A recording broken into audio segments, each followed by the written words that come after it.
Greetings for the day, dear students.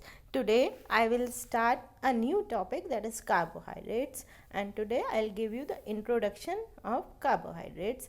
आज मैं एक नया टॉपिक स्टार्ट करने जा रही हूँ जो कि है कार्बोहाइड्रेट, और आज मैं आपको इसके बारे में कुछ सामान्य जानकारी दूंगी।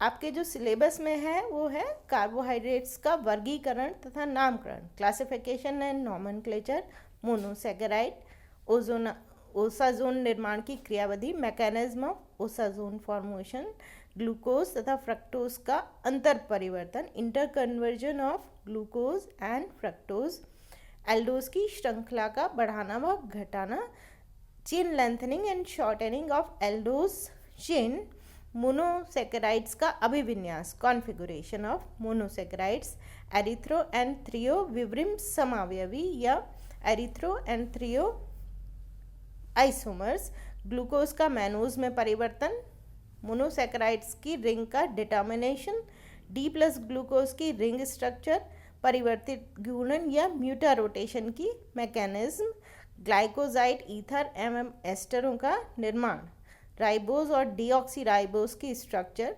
डाइसैकेराइड्स, माल्टोज, ग्लूकोज और लैक्टोज तथा पॉलीसैकेराइड्स, स्टार्च एंड सेलुलोज की संरचना निर्धारण के बिना ही आपको उसका जनरल इंट्रोडक्शन पढ़ना है। हम जानते हैं कि जो कार्बोहाइड्रेट्स हैं वो हमारे भोजन का एक बहुत इम्पॉर्टेंट कंपोनेंट है।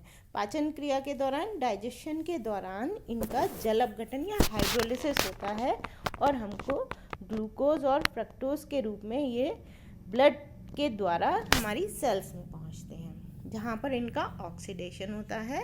और हम जानते हैं कि कार्बन डाइऑक्साइड, वाटर और इस प्रक्रम में क्या होता है, एनर्जी, ऊर्जा मुक्त होती है जो हमारे विभिन्न कार्यों को करने के लिए प्रयुक्त होती है। ये अब कार्बोहाइड्रेट का निर्माण जो है वो पौधों के द्वारा प्रकाश संश्लेषण या फोटोसिंथेसिस के परिणाम स्वरूप होता है। प्रकाश संश्लेषण या फोटोसिंथेसिस हम जानते हैं कि वह क्रिया है जिसके द्वारा हरे रंग के पेड़ पौधों में क्लोरोफिल और सूर्य के प्रकाश, सनलाइट की उपस्थिति में जो वायुमंडल है, जो हमारा एटमॉस्फेयर है, उसकी कार्बन डाइऑक्साइड व जो लीव्स होती हैं, पौधों की पत्तियां होती हैं, उनमें जो विद्यमान जल, वाटर संयुक्त होकर कार्बोहाइड्रेट बनाते हैं। और इस क्रिया में क्या होता है, ऑक्सीजन लिबरेट करते हैं, मुक्त करते हैं। वस्तुतः जीव कोशिकाएं, जो हमारी सेल्स हैं, उसमें कार्बोहाइड्रेट्स का जो ऑक्सीडेशन होता है वह प्रकाश संश्लेषण के बिल्कुल विपरीत क्रिया है। और कोशिकाओं में इसके ऑक्सीकरण से जो ऊर्जा मुक्त होती है वह वही ऊर्जा है जो फोटोसिंथेसिस के दौरान सूर्य के प्रकाश से अवशोषित होती है, एब्जॉर्ब होती है। इन यौगिकों का नाम कार्बोहाइड्रेट इसलिए पड़ा कि प्रारंभ में ज्ञात इस श्रेणी के समस्त जो यौगिक थे, जो सारे कंपाउंड्स थे इस सीरीज के, उनका जनरल फॉर्मूला, सामान्य सूत्र CxH2OY था, अर्थात कार्बन के हाइड्रेट था, जैसे कि ग्लूकोज और फ्रक्टोज। हम जानते हैं इनका फॉर्मूला C6H12O6 होता है और इसका जो सूत्र है वो क्या हो गया, C6H2O6।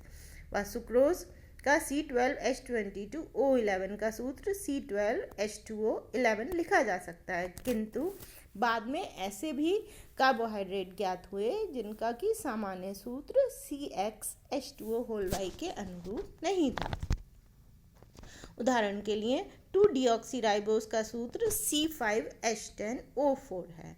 इसके विपरीत कई ऐसे भी यौगिक ज्ञात हुए जिनका कि सूत्र CxH2OY के अनुरूप तो है, लेकिन वे कार्बोहाइड्रेट नहीं हैं। उदाहरण के लिए फॉर्मल्डिहाइड, जिसका फॉर्मूला है CH2O, एसिटिक एसिड CH3COOH और C2H2O2 इत्यादि। इसके उपरांत भी इनके ऐतिहासिक महत्व के कारण इन यौगिकों का प्रचलित नाम, जो ट्रिवियल नेम है, वो कार्बोहाइड्रेट ही बनाए रखा गया है।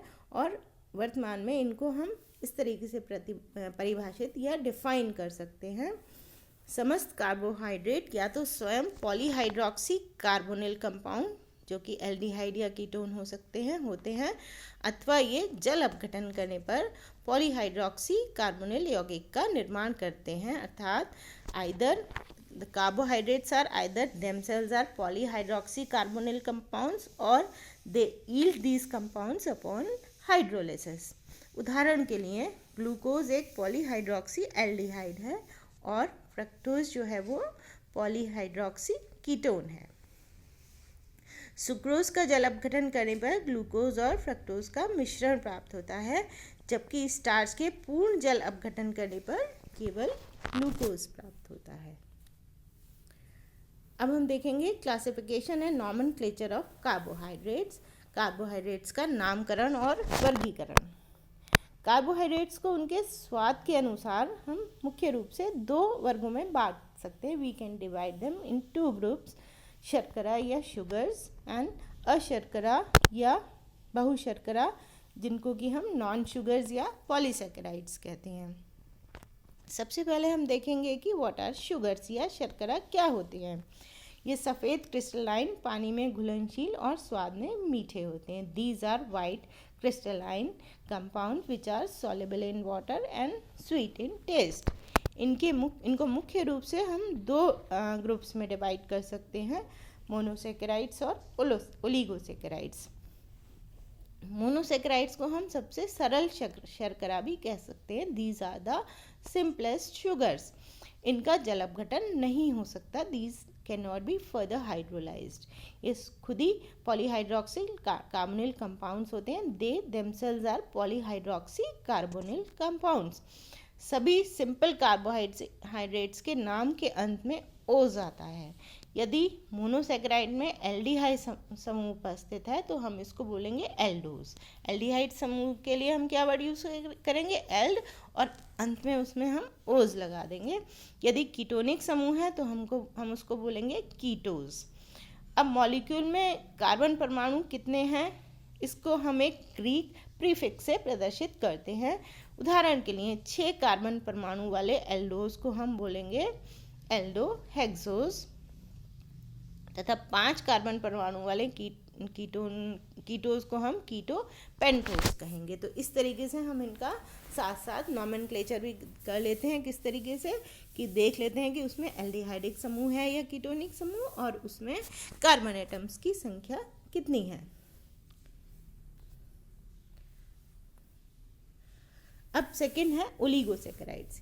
ये वो कंपाउंड्स होते हैं कि जो जल अपघटन करने पर 2 से लेकर 10 तक मोनोसेकेराइड यूनिट्स देते हैं। These are the compounds which upon hydrolysis yield 2 to 10 monosaccharide units.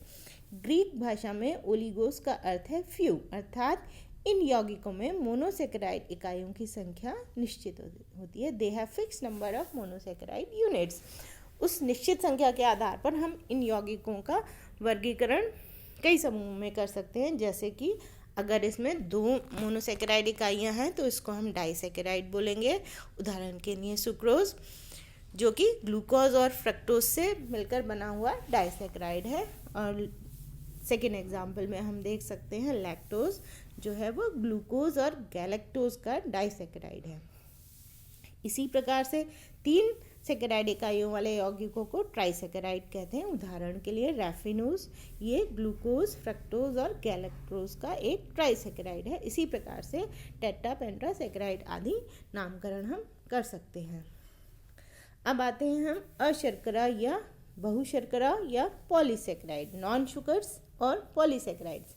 ये पदार्थ सामान्यतः अक्रिस्टलीय, जल में अविलेय अथवा अल्पविलेय और स्वादहीन होते हैं। These are the compounds which are non crystalline, insoluble और sparingly soluble in water and are tasteless. ये जल अपघटन करने पर बहुत बड़ी संख्या में मोनोसेकेराइड यूनिट्स देते हैं। They yield a large number of monosaccharide units upon hydrolysis. इनके अणुभारों के मान बहुत अधिक और अनिश्चित होते हैं। They have indefinite values and very high values of molecular weights. इसलिए इनके अणुओं में स्थित मोनोसेकेराइड इकाइयों की संख्या भी निश्चित नहीं होती। दे have indefinite number of monosaccharide units, अतः इनको पॉलीसेकेराइड नाम दिया गया। नेचर में जो पाए जाने वाले पॉलीसेकेराइड्स हैं उनका जनरल फॉर्मूला होता है C6H10O5 होल N। उदाहरण के लिए स्टार्च और सेलुलोज। तो अब तक हमने जैसे देखा कि जो कार्बोहाइड्रेट्स हैं उनके क्लासिफिकेशन को हम एक चार्ट के रूप में प्रदर्शित कर सकते हैं, जो कि हम देख रहे हैं कि सबसे पहले हमने देखा कार्बोहाइड्रेट को हमने दो ग्रुप्स में बांटा, शर्करा और अशर्करा, अर्थात शुगर्स और नॉन शुगर्स या पॉलीसेकेराइड्स। शुगर्स क्या थे? क्रिस्टलाइन, मीठे और सॉल्युबल इन वाटर थे, जबकि पॉलीसेकेराइड्स कैसे हैं? दे आर नॉन क्रिस्टलाइन, अक्रिस्टलीय, टेस्टलेस और जल में अविलेय या अल्पविलेय। दे आर सॉल्युबल, इनसॉल्युबल और स्पारिंगली सॉल्युबल इन वाटर। इनके एग्जाम्पल थे स्टार्च और सेल्यूलोज। अब ये जो शुगर्स हैं इनको फर्दर हमने दो ग्रुप्स में बांटा था, मोनोसेकेराइड्स एंड ओलिगोसेकेराइड्स। मोनोसेकेराइड्स क्या थे? ये सिंपलेस्ट शुगर थे, जैसे कि triose, tetrose, pentose, hexose etcetera. Triose का एग्जाम्पल था ग्लिसरॉल्डिहाइड, टेट्रोज में थ्रियोज, पेंटोज में राइबोज, हेक्सोज में कीटोहेक्सोज और एल्डोहेक्सोज। एल्डोहेक्सोज का एग्जाम्पल ग्लूकोज और कीटोहेक्सोज का एग्जाम्पल फ्रक्टोज है। इसी प्रकार से जो ओलिगोसेकेराइड्स थे वो हम जो कि हाइड्रोलिसिस करने पर 2 से लेकर 10 तक मोनोसेकेराइड यूनिट देते हैं। इसमें हम मेन आपको बता देते हैं एग्जांपल्स। डाइसेकेराइड में सुक्रोज और माल्टोज है और ट्राइसेकेराइड में रेफिनोज है। इसी प्रकार से टेट्रा, पेंटा सेकेराइड वगैरह भी हम नामकरण कर सकते हैं। तो ये तो था general introduction about the carbohydrates. Thank you, have a nice day.